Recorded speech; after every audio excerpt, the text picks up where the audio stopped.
I'm Vin. I'm Sori. And this is Thrawsunblat, she who names the stars. For the Extreme Underground Alliance.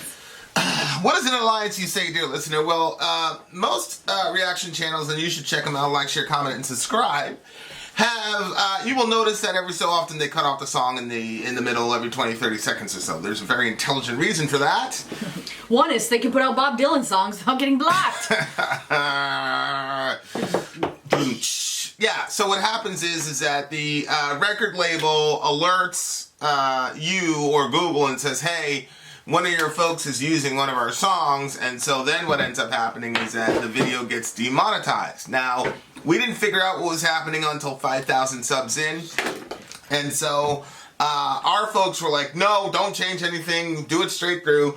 And so the way we compensated for that was we created the Patreon Alliance. So $1 gets you in, you get to join an alliance. This particular song is the Extreme Underground selection. You pool your points together, and that determines what song that we do. Now, if you're a filthy capitalist and you don't want to work with a crew, then there's a $125 option. You go straight to the head of the line. But that's a great way to dedicate songs for birthdays, anniversaries, whatever, anything you want. Yeah, but the tiers are my favorite because it's a community thing. You know, there's a people kind of have the same sort of interests. And, you know, there's a $5 tier, like we're in a band with other villagers, and so, like, that song is available there in the first 40 seconds of it.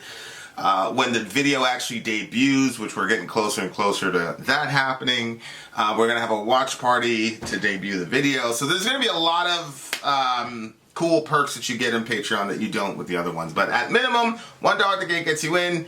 And here we go. So this is what they selected. Thrawsunblat, she who names the stars. This should be a very interesting one.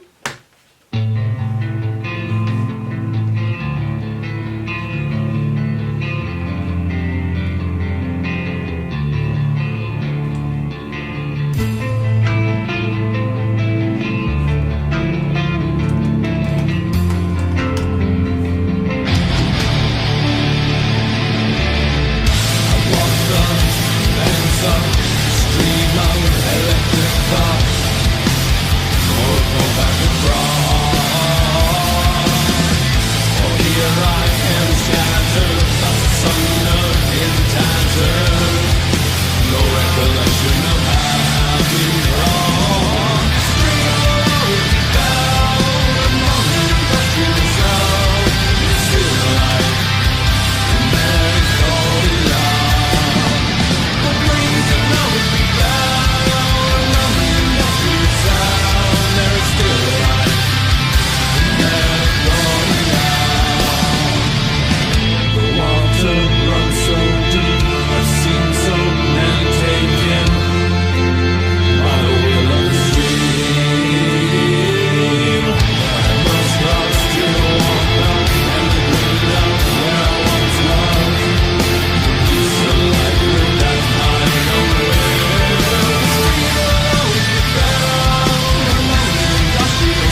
Holy hell, that was 9 minutes? I know.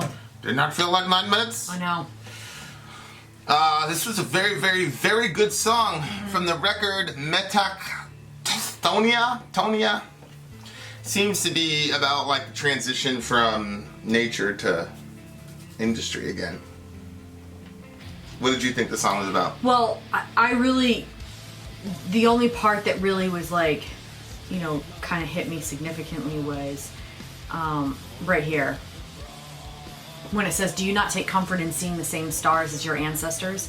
If we must take strength from something greater than ourselves, for all that you hope and for all that you are, why not revere the sun and the stars? So when it says taking comfort in the same stars as your ancestors, like I have thought more with the moon, not so much with the stars, but that it's the same moon, you know. And I think that kind of people talk about that, like they'll say if you're really super far away, like look at the moon, we're looking at the same moon, that sort of thing, like that understanding. But then also the understanding, and I've had the same thought with dirt, like where dirt is like, I'm like, okay, so some of the dust that was on the bottom of Jesus' shoes is still floating around here, you know what I mean? Somebody else is stepping in it too, and so thoughts like that. And then when it said like we must take strength from something great, if we must take strength from something greater than ourselves, for all that you hope and all that you are, why not revere the sun and the stars? Our forebears worship the sun, our forebears worship the stars. And when it said that, it reminded me of the Egyptians and how they had Ra, and that was Pharaoh represented Ra, which was the sun god. Is that? Yeah, Ra, whatever. Yeah, so, and like how the sun is such a powerful thing in our world that if you don't know anything beyond that and you don't have the understanding to ask, well, where did the sun come from? It couldn't have just come from nothing. So like, where did it come from? And so then I can see why people would worship the sun, because we don't have the same feelings about the sun as they did before. Like when I had a garden and it went too many days with rain, I was like, we need the sun. And then the sun would pop out and everything would start growing really quickly, especially if it had been a lot of rain. So you get this like feeling about the sun, like it is so necessary for everything, you know, because if you don't get enough rain, you can go down to the river and carry buckets, but you can't carry sun. Sun is sun, and if it's there, it's there. If it's not, it's not, modern technology has made it so that way we don't feel the brunt of that. You go down to the grocery store, and whether it's snowing or raining or sunny or not, you can still get everything that you want. We can get vegetables that aren't even from our area. Right. We don't have mangoes In or out growing of in season. Maine in or Yeah. out of season. It doesn't matter. So we don't feel that the way that they did. So I understand their understanding of worshiping the sun, worshiping the stars. I understand worshiping the sun. I'm not because like you're dependent on the sun for everything Yes. in an agrarian context. I'm not so sure about worshiping the stars other Well, than they it's tell you just stuff. transcendent. Yeah, but also some people would read the stars, you know what I mean? And they would know what was Right. coming next. So there's, Yeah. that element to them too. Yeah. Yeah. But it's an interesting. I was trying to find because that is in quotations where it talks about do you not take comfort in seeing the same stars as your ancestors? That's in quotations. So I was trying to find. I was like, maybe that's from a book or something like that.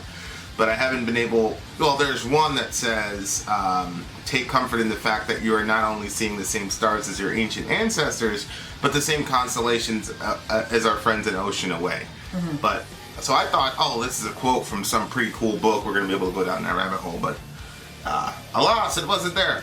But yeah, like it sounded like if you look at verse 1 or whatever, I walk the banks of the stream of electric thought for a ford back across. For here I am scattered, thoughts asunder in tatters, no recollection of having crossed. The stream will always be found among the industrial sound. Mm-hmm. This life in Medactonia, but green can always be found among the industrial sound. So like there is the industry and nature and the one and the other, and at least in verse 1 it looks like they can coexist beside each other.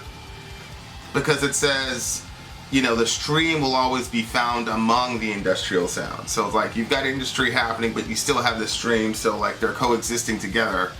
Yep. And I've been so many taken by the will of the stream, but I must cross the warmth of and the green of where I once was. A piece of life lived at my own will. The stream will always be found among the industrial sound. And then it says, all you welcome to Medactonia, it's the rustle of leaf to ground against the industrial sound. So again, it's that. And then if you look at verse 2 when he starts talking, it was verdant and arcing oak swayed in a whispering wind, all quiet were the thorning groves. And then it says the electric industry arrived, emitting its cold and lifeless light, which what you were talking about, like the difference between depending on the sun, which has that heat to it and it creates life, whereas electricity is cold and lifeless light. It's true, Mm-hmm. And then it says it left in its nature's realm and air. And it doesn't have the capacity. Like the sun, when it's up, it lights everything around it. And yes, it's going to grow your garden, but it's also going to warm your skin, and it's going to, you know what I mean? Like it's doing all these different things. But when we put on one of those lamps to grow something, it's like concentrated, and it has a cold feel to it, those lamps. Well, even lamps. even not to grow anything, even just the light that we use now, it's just kind of this, it's dead light. It's really, well, yeah, that's why I told you when we move, I want windows. It's really interesting. It's dead light. You've got dead light and light that's alive. Like sunlight is alive to a certain degree. I never really thought about it that way, but it's true. Like, well, it's the difference between warming your house with oil or warming it with a fire. Fire has that sweetness about it. Yeah. But the oil, like, you're still getting some heat from it, whereas just the light that we have is just... You're still getting light from it. It's just dead. It's a really interesting way to look. I never thought of it before. Although we see the trees around in this electric age, yet nothing of old nature's old ways so does seep into our veins. So it looks here like he's saying, like, it initially started out, it seemed like that they could coexist with one another and that they could kind of work together. But then at the end of that verse, it looks like, the electricity has taken over and we are not able to go back to what it was. Well, yeah, I mean, we've gone farther and farther away from it. So, like, when you look back and you're like, okay, when they used to cut down the trees, remember they used to use the rivers to move the logs downstream? So you would need the stream but there was still, like, it was kind of like they had machines that were kind of cutting the stuff up. So they were working together, and now it's not. It's like basically like F the streams. They dump all kinds of chemicals into them. They don't care about the life that it affects and the generations that it affects. It's unbelievable. On her arm was flame alive, in ink it lashed the wind. Maybe that's Mother Earth, maybe? A binding up to primordial times when flame was close as kin. Woo! When flame was as close as kin. A binding to time when survival hung on reading stars on luminous galactic ceiling. You were talking about reading the stars that you were talking about right there. Even before the scientific, even before in life we could reach the stars, we knew the stars. Well, it's really interesting because like the closer we've been able to, I do believe we put a man on the moon. Some people don't. But like, even as we've been able to do that, like it's this weird dichotomy where we seem less and less fascinated with the stars as we've been able to get to them. Whereas the people before seem to be very entranced by the stars and everything like that because it was like so transcendent. Maybe it's because like we got up there and it was like, oh, okay. Yeah, but isn't that just human nature? Like, like before you're in a relationship with somebody and you're like, oh wow, that would be like so blah blah blah. And then then when you're there, it's different than what you expected. Or you're like, oh, I really want this device. It's gonna be so unbelievable. And then you get the device, you're like, it's not, like I want this car. I think like the postmodern and modern and postmodern revolutions of thought has kind of stripped people of their whimsy.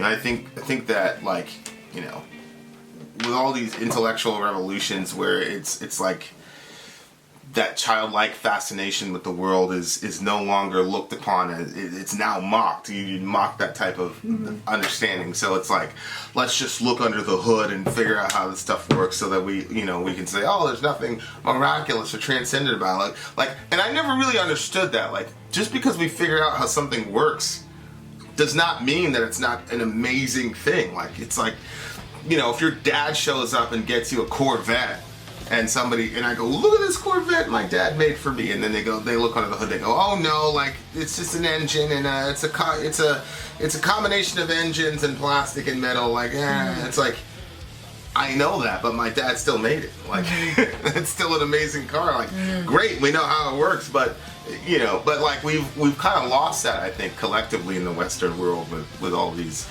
so-called intellectual revolutions. So I can't blame all of that on industry. I do think he's talking about modernism, right? Where you talk about like, the advancements that we've made in knowledge and things like that. So I do think he's talking about that, but I also think that there are some real philosophical ideologies that have permeated the Western world in such a way as to make it that we're no longer fascinated with the stars anymore. We don't, and he even mentions like even before the scientific, like now we're kind of like too mature for our own good, I think. And so like we've lost like the wonder of the world, And then he talks about the hag, the hunter, the stag, and thunder. Those are constellations, I'm assuming. The only reason I'm saying that is because the hunter, which is Orion, you know what I mean? So, a binding to time when survival hung on reading stars on luminous galactic ceiling. So, to my point earlier, I was like, holy... Oh, by the way, this is completely random. That guy... There's Orion. That guy, that Russian dude in that band, Demolisher or whatever it was. Yeah. Yeah, like, that's not. It wasn't an effect. It wasn't an effect. That's the guy's voice. That's what everybody was saying. I'm gonna have to look at that. That's what I thought. I'm gonna have to look at that song live. If he pulls it off live, holy hell! I didn't mock you. I just said, hey, it's You were like, that's how bad. I did not do that. Look back in your review. You'll see the way he acted. You're such an exaggerator. Yeah, so I think like this is kind of like dealing. There was a song like 2 songs ago where it was kind of like dealing with the same thing with human beings' ability to advance technologically, but at the same time losing all that stuff. So, yeah, very, very, very good song. Well, they said, okay, where did it say about reading the stars? No, right here, what you were just reading. Reading stars, luminous galactic ceiling, when to reap the bearded grain, when to hunt the running game, if the sun should wake again from winter's slumber pain. It reminded me of when I used to have a garden. Now I can't remember because it's been so many years, but like you there was like a first full moon or something before when summer first starts. Yeah. And you shouldn't plant before that, and because anytime you plant before that, there's always one more night freeze and it'll kill all your plants. But if you wait until that full moon happens, then you're good. And any year that we waited, I'm pretty sure that that's how it was. I think it was the full moon. Any year that we waited until after the full moon, we were good. If we did it before, our neighbor did it before, lost all of them. Wow. And That's I deep. just found out that, this year, Selah, they did it, and they did it before the full moon because they weren't clear on when it was. I think it's the full moon. And they lost a bunch of stuff because it had one more free. It looks like it's going to be good, but it depends on what area you're in, Obviously, if you're down south, you don't have to worry about that, but here you do. So, relying on nature to tell us when to do things related to nature, where, well, now we're not looking at the moon for that. We ask Siri, when is the full moon? That's true. That's really true. That's really true. Anyway, what'd you give it? Solid 9. Solid 9. Yeah, I could go with a 9. I could go with a 9 on that. There you go, ladies and gents. Very, very good song. Really, really deep. I encourage you to look at the list. Some of these people's lyrics are crazy, bruh. Vin out. Sorry, out. Gone.